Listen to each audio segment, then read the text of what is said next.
여러분, 여름 해수욕장에 가면 거의 뭐 물 반, 사람 반이죠. 이렇게 사람이 많은 해수욕장에 가끔 들려오는 방송 소리가 있어요. 그게 뭐냐면 잃어버린 아이를 찾고 있다 하는 거예요. 뭐 어떤 색의 상의를 입었고 어떤 색의 하의를 입었고 어떤 신발을 신은 아이를 알고 있으면 좀 찾아달라. 우리 광안리 바닷가 나가도요, 그 미아 보호소가 있습니다. 여름에는. 그러니까 아이들이 거기서 찾고 뭐 이런 걸 하는 거죠. 물놀이를 하다가 아이를 잃어버리면 정말 하늘이 무너지는 것 같은 고통을 부모는 느낄 수 있습니다. 제가 미국에 있을 때 워터파크에 한번 간 적이 있는데 한 1분도 안 돼요. 저희 아이를 잃어버린 적이 있어요. 제가 한눈을 파는 사이에 아이가 먼저 앞으로 갔고 인파 속에 들어간 겁니다. 뭐 잃어버린 것도 아니에요. 그러니까 이제 사람이 하도 많으니까 인파 속에 들어간 거죠. 제가 그때를 생각하면 지금도 아찔합니다. 그 마음이 그대로 전해져요. 이게 몇 년 정도 지났느냐? 15년이 더 지난 사건이거든요. 그러니까 아이를 잃어버린 그 견딜 수 없는 마음이 있었고, 이 아이가 어떤 위험을 만났을지 모르는 염려도 있었고, 그게 이제 온 마음이 새까맣게 다 들어가는 거죠.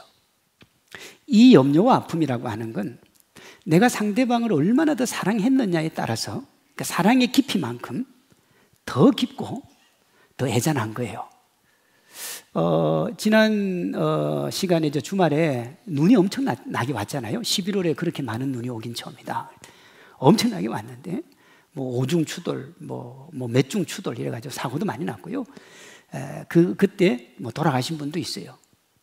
여러분, 그때 그 돌아가신 분에 대해서 방송에서 몇중추돌로 몇 분이 돌아가셨다 그랬을 때 막 점여오는 아픔에 눈물 흘리신 분 한번 손 들어보세요.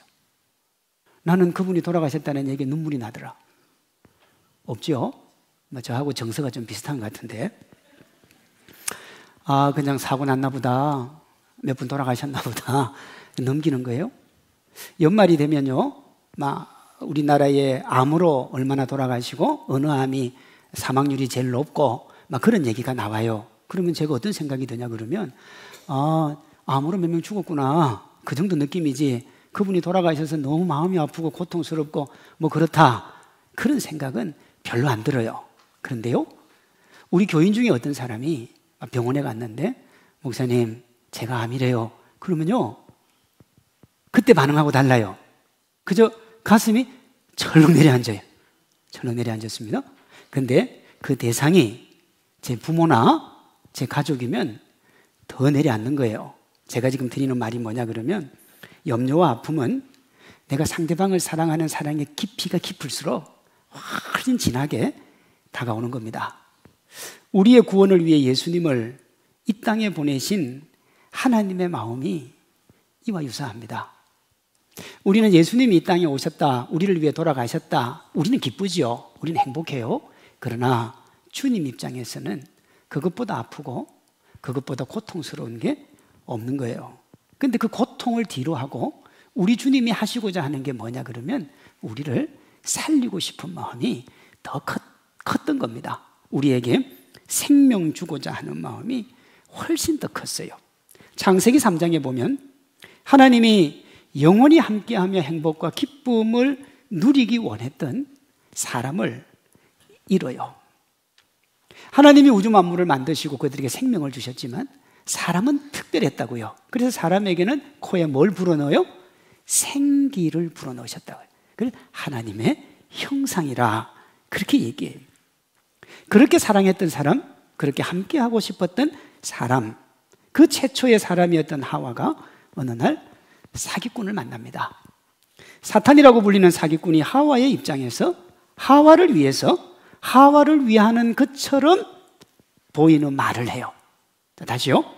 하와 입장에서 보니까 내 입장에서 얘기해 주는 것 같고, 나를 위해서 얘기하는 것 같고, 나를 정말 끔찍히도 사랑하는 것 같은 말을 하는 것 같아서 거기에다가 무장해제를 하고 말아요. 그것이 먹으면 죽게 되고 하나님과 관계가 단절되니까 절대로 먹지 말라고 했던 선악과를 먹은 겁니다. 그로 말미암아 에덴 동산에서 쫓겨나고 하나님과의 관계가 단절이 돼요. 에베소서 2장 14절은 이걸 뭐라고 그러냐? 하나님과 사람이 원수가 되었다. 그렇게 이야기를 해요.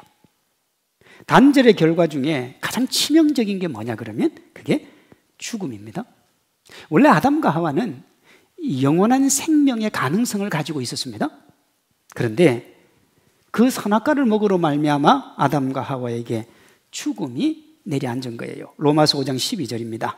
한 사람으로 말미암아 죄가 세상에 들어오고 죄로 말미암아 사망이 들어왔나니 이와 같이 모든 사람이 죄를 지었으므로 사망이 모든 사람에게 이르렀다.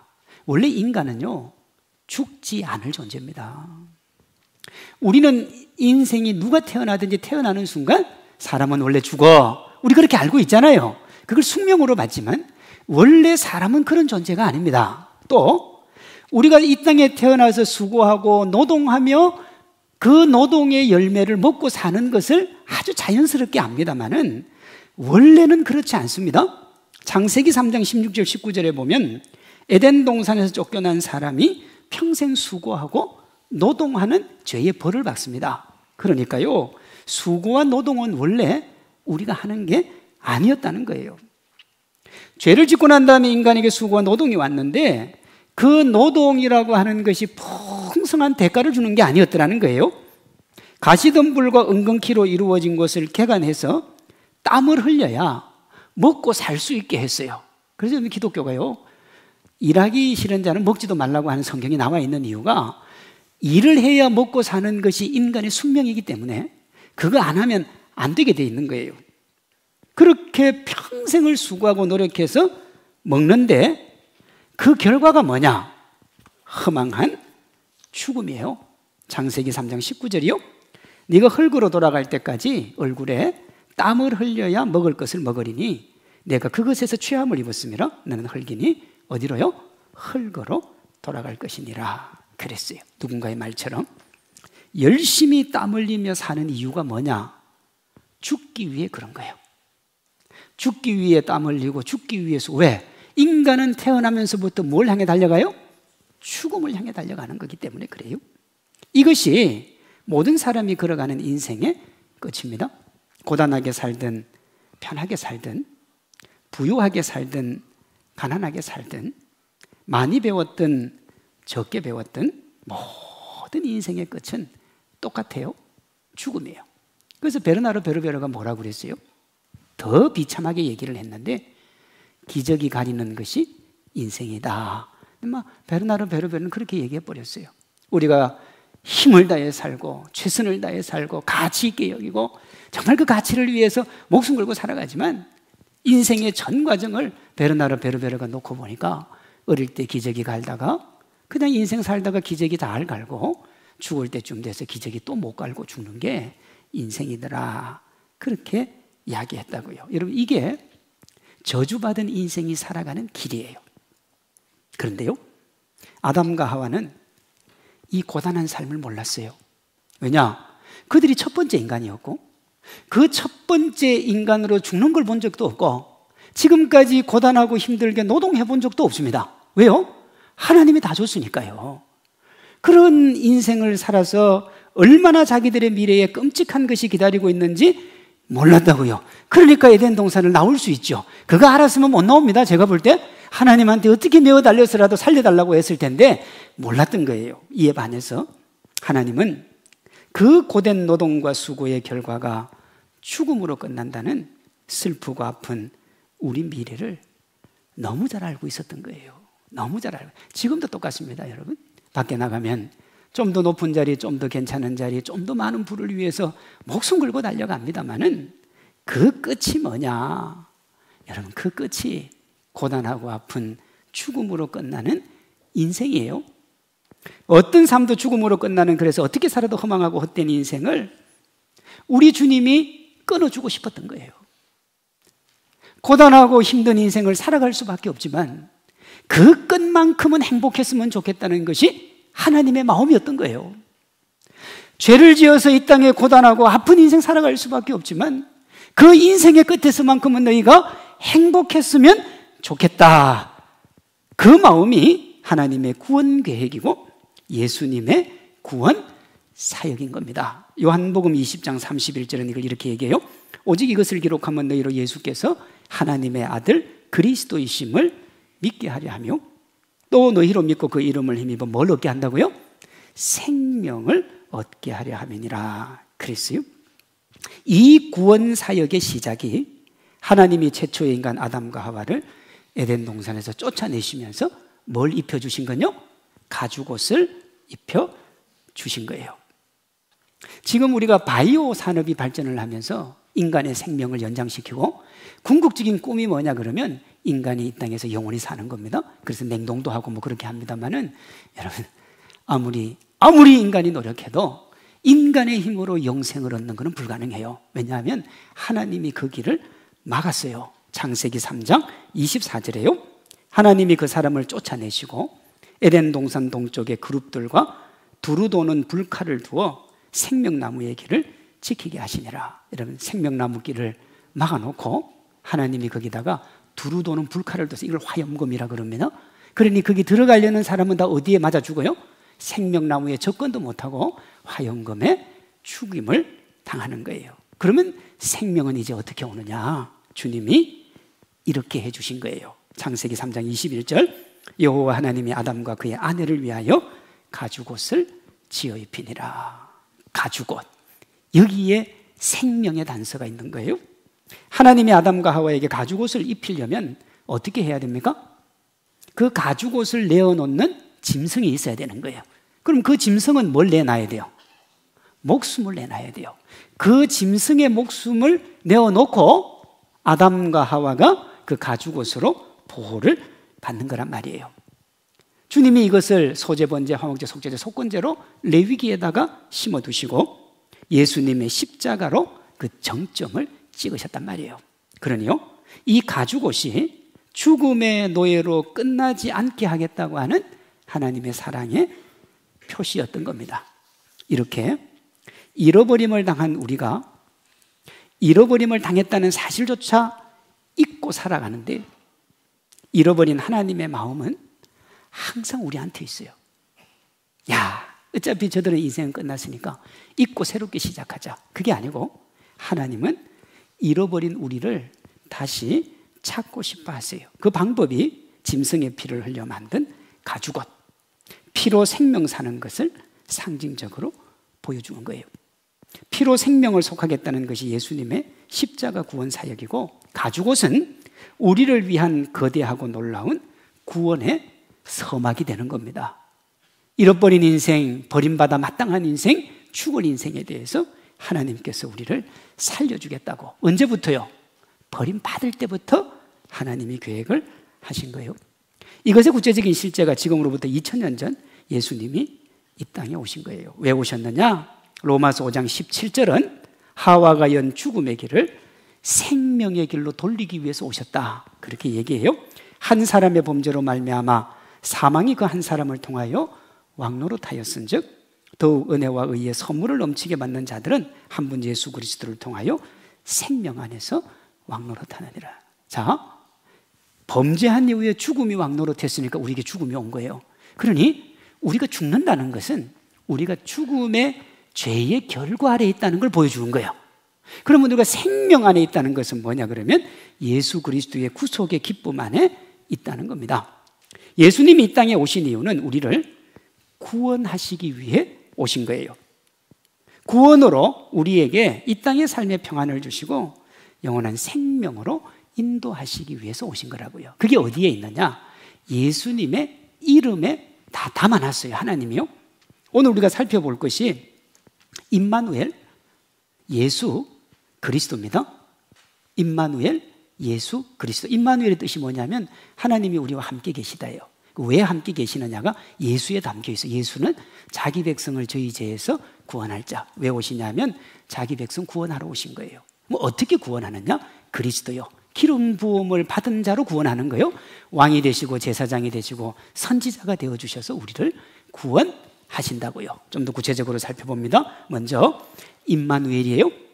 임마누엘은 하나님이 우리의 구원에 얼마나 진심인지를 보여주는 거예요. 오늘 보면 23절입니다. 보라, 처녀가 잉태하여 아들을 낳을 것이요 그 이름을 뭐라고 한다고요? 임마누엘. 임마누엘의 뜻이 하나님이 우리와 함께 계시다. 이건 어디에서 인용을 했느냐? 이 메시아 탄생에 대해서 가장 많이 말을 했던 이사야 7장 14절에 있는 말씀을 인용을 한 거예요.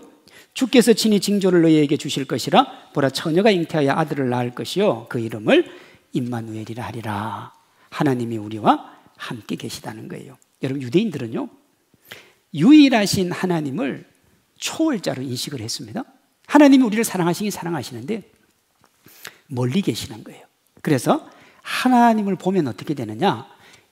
큰 코 다치는 거예요. 대표적인 것이 이사야가 하나님을 보고 화로다 나여 망하게 되었다 그랬거든요. 왜? 하나님은 너무 위대하시고 멋지기 때문에 우리가 감히 가까이 할 수 없는 분이에요. 그런데 임마누엘이 뭐라고 그러느냐? 하나님은 우리와 함께 하신다는 거예요. 이 말은요, 하나님이 초월해 계신 하나님, 전능하신 하나님이 아니다, 그 말이 아니에요. 초월하고 전능하신 하나님이 맞지만 우리와 함께 계시는데 얼마나 우리와 친밀하게 계시는지를 고린도전서 3장 16절은 이렇게 말해요. 너희는 너희가 하나님의 성전인 것과 하나님의 성령이 너희 안에 거하시는 것을 알지 못하느냐. 우리 옆에서 우리와 동행해줘도 그분이 우리와 정말 친밀하신 분인데 어디까지 들어와 계신다고요? 우리의 마음속에까지 들어와 있을 만큼 하나님이 우리와 함께 하신다는 거예요. 임마누엘의 성탄은 하나님이 우리와 함께 하신다고 하는 분명한 증거가 되는 거예요. 함께 하신다는 증거예요.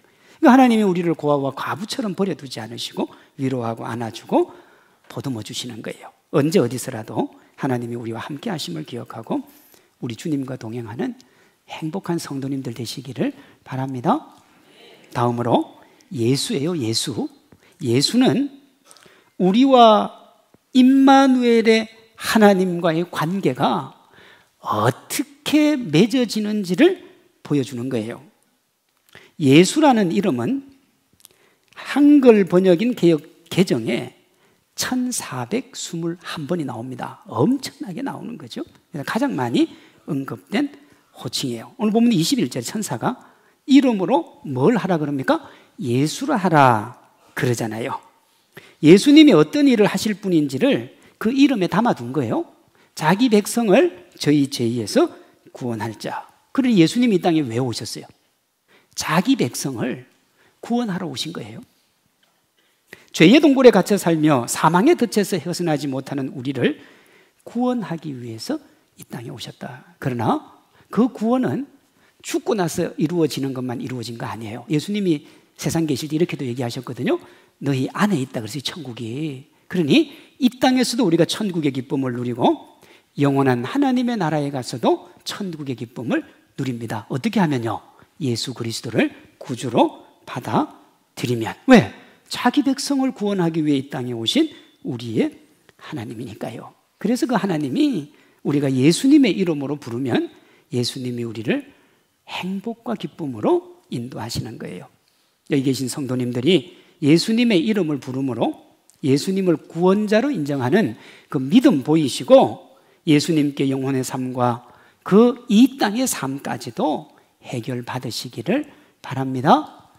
마지막 세 번째, 그리스도입니다. 그리스도는 우리와 함께하는 임마누엘의 예수님이 우리를 어떻게 죄에서 구원하는지가 드러나요. 그리스도라는 말은 한글 개역 개정에 524번이 나옵니다. 예수 그리스도요. 신약 성경 마태복음 1장 1절 이렇게 시작하잖아요. 아브라함과 다윗의 자손 예수 그리스도의 계보라. 오늘 본문에도 예수 그리스도의 나심은 이러하니라 그러잖아요. 여러분, 크리스마스도 이 그리스도에서 따온 겁니다. 그러니까 헬라어의 크시가 영어 X하고 똑같아요. 그래서 헬라어로 그리스도를 크리스토스라 그럽니다. 그 X를 따서 엑스마스라 그러는데 X가 아니고 크시란 말이에요. 이 뜻이 기름 부음 받은 자인데 구약 성경에 뭐하고 똑같으냐 하면 메시아하고 같은 말이에요. 그리스도라는 말과 뭐가 같다고요? 메시아가 같은 말이에요. 이 메시아는 뭐냐면 이스라엘 백성들이 기다리던 구원자거든요. 구원자. 근데 이 기름 부음을 구약 성경에 누가 받느냐 그러면 왕, 제사장, 선지자가 기름 부음을 받습니다. 예를 들어서 다윗이 왕으로 세워질 때, 아론이 대제사장으로 세워질 때, 엘리사가 선지자로 세워질 때 기름을 부었어요. 이런 의미를 가진 그리스도를 예수님에게 부여하신 것은 예수님이 이 세 가지 신분을 가지고 사역을 하셨다는 거예요. 먼저 대제사장입니다. 예수님은 우리를 구원하시기 위해 자신을 희생제물로 드린 큰 대제사장이에요. 히브리 4장 14절, 우리에게 큰 대제사장이 계시니 승천하시니 곧 하나님의 아들 예수시라 그러잖아요. 대제사장도 대단한데 예수님은 큰 대제사장이라 그랬어요. 큰 대제사장. 왜 큰 대제사장이냐? 제사장도 대제사장도 1년에 한 번 지성소로 들어갑니다마는 큰 대제사장이라고 하신 이유는 예수님이 죽으시고 영원히 죽지 않는다 하는 그런 의미가 있는 겁니다. 그러니까 예수님은 영원한 대제사장이에요. 이게 왜 중요하냐 그러면요, 구약에 보면 부지 중에 죄를 지은 사람은 도피성으로 피해서 생명을 부지할 수 있었습니다. 그런데 그 생명을 언제까지 부지하느냐면 대제사장이 살아있을 때까지예요. 그러니까 자기가 도망갔을 때 대제사장이 살아있을 때까지. 그럼 대제사장이 이제 죽으면 어떻게 돼요? 낭패를 보는 거죠. 그럼 예수님이 대제사장이라 그랬으니까 우리도 예수님에게 피해 있으면 살아요. 근데 만약에 예수님이 돌아가시면 우리의 영원한 생명이 지속되지 않을 수 있는데 우리 주님은 부활하심으로 영원히 살아계시기 때문에 우리의 생명도 어떻게 됩니까? 영원한 겁니다. 그래서 예수님을 큰 대제사장이라 그러는 거예요. 예수님은요, 악한 세력을 물리치시고 우리를 하나님 나라의 백성으로 삼으시는 만왕의 왕이시고 만주의 주이십니다. 계시록 19장 16절, 그 옷과 그 다리에 이름을 쓴 것이 있으니 만왕의 왕이요, 또 뭐라고요?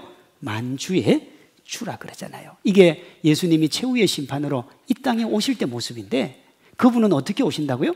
만왕의 왕이요, 만주의 주님으로 오시는 거예요.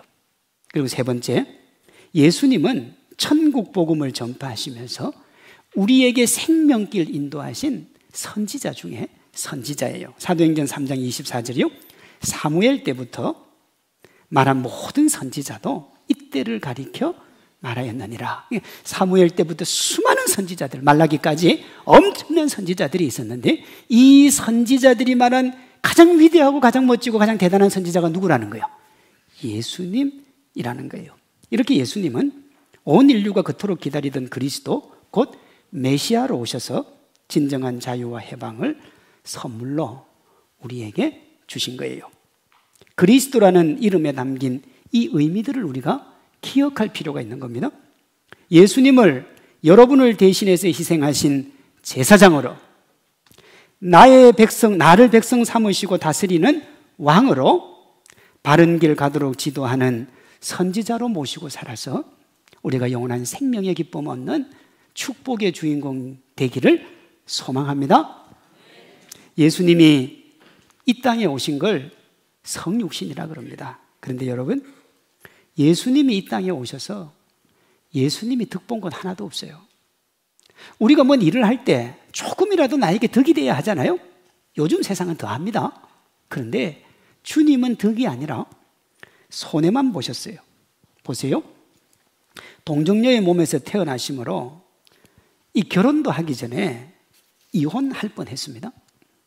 만약에 그때 이혼을 했으면 지금도 여러분 뭐 정우성이라고 하는 배우가 자기 뭐 총각인데 뭐 총각 처녀가 애를 낳아가지고 그래 뭐 내가 책임지겠다 그래도 시끄러운 판에 2000년 전에 여자가 말입니다. 남자도 없는데 임신을 해서 애를 낳았다. 마리아도 문제지만 예수님은요 평생 그 손가락질을 당하고 살았어야 돼요. 요셉이 가만히 있었기에 천만다행이었던 거죠. 그리고 예수님은 어디 태어나셨냐? 구유에서 태어났습니다. 비참하죠? 태어나자마자 세상 통치자의 핍박으로 망명 생활을 했어요. 그리고 어릴 때 아버지가 일찍 돌아가시는 바람에 목수일을 하면서 집안의 가장 역할을 했습니다. 언제나 시기와 질투의 대상이셨어요. 그러다가 여러분 33년의 인생을 사시고 모든 사람의 비난과 조롱을 받으며 십자가에 못 박혀 돌아가셨어요. 예수님이 인간으로 이 땅에 오셔서 득본 거는 하나도 없습니다. 하나도 없어요. 반대로 우리는요, 득본 거밖에 없어요. 득본 거밖에. 우리는 잃어버린지도 몰랐던 그 잃어버린 아버지를 찾았는데 찾고 보니까 그 아버지가 온 우주 만물의 통치자였어요. 죄의 속박으로부터 자유하게 되었고 차원이 다른 삶의 주인공이 되었습니다. 진짜 예수님 믿음으로 고백하는 사람은요, 이런 죽음을 두려워하지 않습니다. 이 땅의 삶에 대해서 내가 누리지 못하는 걸 조금 아쉬워는 할 수 있어도 그것 때문에 인생을 파탄으로 내고 그러지는 않습니다. 왜요? 어차피 이 땅의 인생이 저주의 결과잖아요. 죽음의 결과란 말이에요. 죄의 결과이기 때문에 그 죄 많은 인생이 가지는 걸 땀 흘리며 그게 목숨 걸 이유가 없어요. 영원한 소망과 천국 바라보며 살아가게 된다고요. 그러니 여러분, 우리는 득본 거밖에 없고 주님은 손해본 거밖에 없는 게 주님이 이 땅에 오신 거예요. 그럼 주님이 왜 이렇게 우리를 사랑하시나? 그것은요, 호세아 11장 8절에 나와요. 에브라임이여 내가 너를 어찌 놓겠느냐? 이스라엘이여 내가 어찌 너를 버리겠느냐? 내가 어찌 너를 아드마같이 스보임같이 두겠느냐? 내 마음이 내 속에서 돌이켜 나의 긍휼이 뭐 한 듯 하다고요? 불 붙는 듯 한다 그랬어요. 불 붙는 듯 하는 거예요. 아담과 하와의 잘못인데 그게 하나님이 자기 잘못 같은 거예요. 어차피 저 인생들 못 지킬 약속이었는데 내가 괜히 저 친구들하고 저 약속을 맺어서 저렇게, 하나님 잘못 같은 거예요. 이게 어떻게 알 수 있느냐? 여러분, 예수님의 십자가 구속은요, 우리하고 상의 안 해요. 더 이상 우리하고 말도 안 해요. 혼자 예수님 올라가셔서 혼자 죽으시고 혼자 구원하시고 혼자 우리를 새롭게 하셨다고요. 여기 아드마와 스보임이 뭐냐? 소돔과 고모라가 멸망할 때 함께한 성이에요. 멸망할 수밖에 없는 그 성, 너희의 죄가 소돔과 고모라 같아도 내가 어떻게 한다는 거예요? 내 속에 너희를 향한 사랑이 불일 듯이 일어서 그냥 둘 수가 없다는 거예요. 우리는요, 죄의 결과인 수고와 노동의 저주를 정상적인 삶으로 받아들이고 살아요. 그것이 옳다고 하고 영광스러운 하나님 자녀 정체성을 잃어버린 거예요. 지금과 비교가 되지 않는 영광스러운 삶이 우리에게 있는데 그거 잊어버리고 이 정말 수고하고 땀 흘리고 고단하고 죽음으로 끝나는 인생이 본래 그런 줄 알고 살아가고 있다는 말이에요. 이 말도 안 되는 인생을 우리가 원래부터 살아가는 인생인 줄로 그렇게 알아요. 왜요? 모르니까요. 하나님이 그거 가르치시려고 이 땅에 오신 거예요. 오늘 우리가 우리의 삶이 저주의 결과라는 걸 알았잖아요. 예수님이 이 불행한 삶의 고리를 끊기 위해 이 땅에 오셨다는 것도 알았잖아요. 어떻게 살아도 죽음으로 끝나는 슬픈 주인공을 넘어서 예수님과 동행함으로 어떻게 살아도 영생으로 나아가는 행복하고 복된 하나님의 자녀들 되시기를 주님의 이름으로 축원합니다.